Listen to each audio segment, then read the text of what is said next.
Cricket is my passion and I cannot avoid it. Hello and very good morning to all the beautiful people around the world and especially UAE.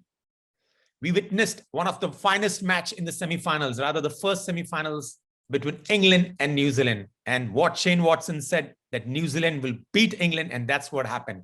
To discuss how it happened, we have the great Watto with us. Welcome to the show, Shane. Yeah, thanks, Anis. Yeah, what a game it was last night, that's for sure. Oof. Well, whatever you are predicting now is getting right. I'll become a millionaire if I start betting on the right team. Yeah, I just had a gut feel that New Zealand were just going to match up a little bit better. And the two question marks that I had over the England team, with Jason Roy being out injured and Johnny Bairstow having to step up to open, and then bringing Sam Billings in, which he didn't have to bat anyway. That was just a question mark because it's just unsettling the English team just enough when they've been so dominant. And then Tamal Mills, that injury, just they'd been so set with him bowling the last few overs. Missing him through injury meant that they had to change the way like they constructed a bowling innings, and which meant Chris Jordan had to probably bowl one extra. It also meant that Chris Wokes had to bowl one extra towards the death as well. And New Zealand were all over it as they were. They would have been so planned out and mapped out to go, you know what, these are the couple of things we're going to try and target. And that's our way of beating England. And that's exactly what they did.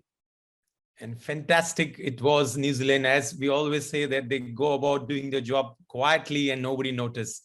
But, as you mentioned about England missing Jason Roy, and we could feel that, they did not get that rollicking start, which England are known with Joss Butler and Jason Roy, because Bairstow probably not in the best of form.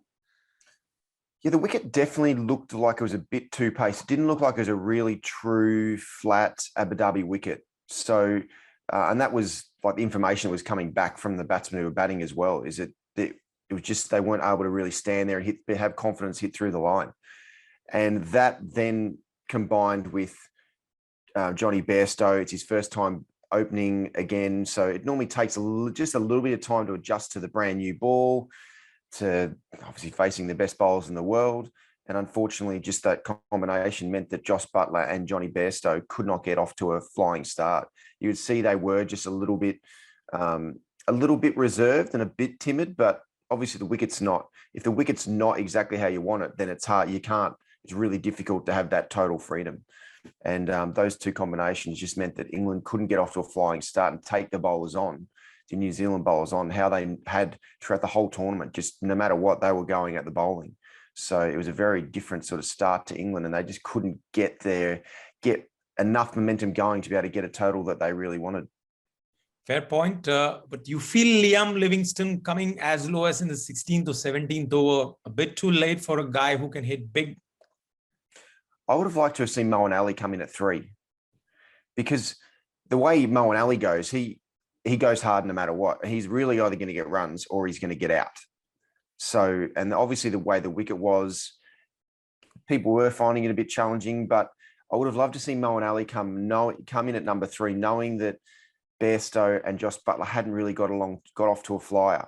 And Moeen Ali would have come in, and even just by his intentions that he would have set, would have meant that New Zealand would have been sort of scrambling a little bit and maybe changing bowling, like their bowlers, differently to what they would have compared to when Dawid Malan came in. They knew they could settle in. Yes, Dawid Malan, he got 41 off 30 balls, but he doesn't cause as much sort of chaos as Moeen Ali can. So I would have loved to have seen Moeen Ali come in and then potentially throw Liam Livingstone in there as well, because he goes hard. He swings as hard as I've ever seen. Like him and Andre Russell are probably the two guys that swing the hardest I've ever seen. So he's going to put, like, if he comes off for a couple of balls, he's going to put the fielding team, the captain and the bowlers under a lot of pressure. So, yes, it was just a bit interesting. England just were a bit more defensive this time, which the whole tournament they've been this bravado, this we're going to take the game on, we're going to hit sixes, we're going to do all this stuff. And they just were a tiny bit timid last night, which was surprising. And you felt the replacement. I know Sam Billings couldn't do anything, but now it's easy for me to ask you, a bowler instead of Sam Billings, like a Willie who can swing the ball? No, it was absolutely the right call. You don't want to change the whole dynamic of the group by right in the semi-final by pulling out a batsman and bringing in a bowler, because then even the batting group alone, they might start to be a bit more conscious of, oh, we're a bit shorter with our batting. We don't have as much depth as what we've had. And then also with Owen Morgan, how does he fit David Willey in, but people bowling at different spots? So I liked that they kept a similar sort of flow to their dynamic of their team. Yes, Sam Billings didn't even have to bat. But it was the right thing to take Johnny Bairstow up to the top, because he's done incredibly well in 50 over cricket for England, but also for the IPL. He's a super dynamic opening batsman. But it's difficult to be able to come in from batting in the middle order. He hadn't scored many runs as well through that middle order for England, to be able to come in at the top of the order, and then it not being a super true surface. So yeah, I felt a bit for Johnny, because Johnny's he's an incredibly talented striker of the ball. It just wasn't his night. And at the break, 160, and then New Zealand losing 2 wickets. Did you feel that New Zealand will still pull it off, or you felt, no, it's England's game? No, I thought it was England's game for sure. And that's the beauty of T20 cricket, and the beauty of having 2 really evenly matched teams playing together. Oh, I thought England, after Guptill and Kane Williamson got out, I was like, no, that's it. England have just got to make sure they close this out. But I just thought New Zealand don't have enough firepower to be able to get across the line. And also you could see Daryl Mitchell up until the last couple of overs struggling to find the middle of his bat. Devon Conway came in. He batted nicely, but still the run rate got up to like 11 pretty early. Like, it seemed around the 9th, 10th over, the run rate was up to 11. So that's a lot of work to do. But goodness me, they just held their nerve. They kept sort of taking the game deeper without the run rate going way too high. Just found a way to sort of keep it at around 11s. And then just the 1 over when Jimmy Neesham came in, that just turned the tide. It's unbelievable. And that's the beauty of T20 cricket in particular. 1 over can totally turn the game on its head. Unbelievable. Chris Jordan,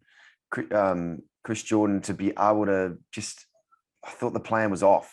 And I like Chris Jordan. I love him. He's just a great guy. He's a skillful bowler, but it's such an interesting ploy to be able to come around the wicket to Jimmy Neesham, trying to come in. I don't know where, must have been maybe trying to keep the ball away from him still.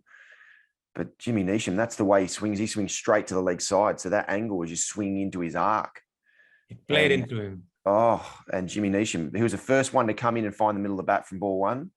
And he did. And that was incredible. 27 off 11 balls right at the right time. And then you could see Daryl Mitchell as well. That was just from that moment on, Daryl Mitchell started just find the middle of his bat straight away as well. So it's amazing how 1 over and 1 little moment, Johnny Bairstow so close to be able to take an amazing catch with Sam Billings on the sideline. Just that little split second knee onto the rope. It can be the difference in the game, and it was close to the difference in the game. But yeah, that 1 over, I just thought all the way along, England had this totally in the bag, held their nerve long enough, waited for the moment, and then just exploded. It was incredible. You feel justice what's done to New Zealand when you mentioned about that catch of Johnny Bairstow, and when Bolt had touched the rope when Ben Stokes had hit in the World Cup. Very similar. Oh, very similar, yeah. It's very similar. It's amazing how, I suppose, fate works in certain ways.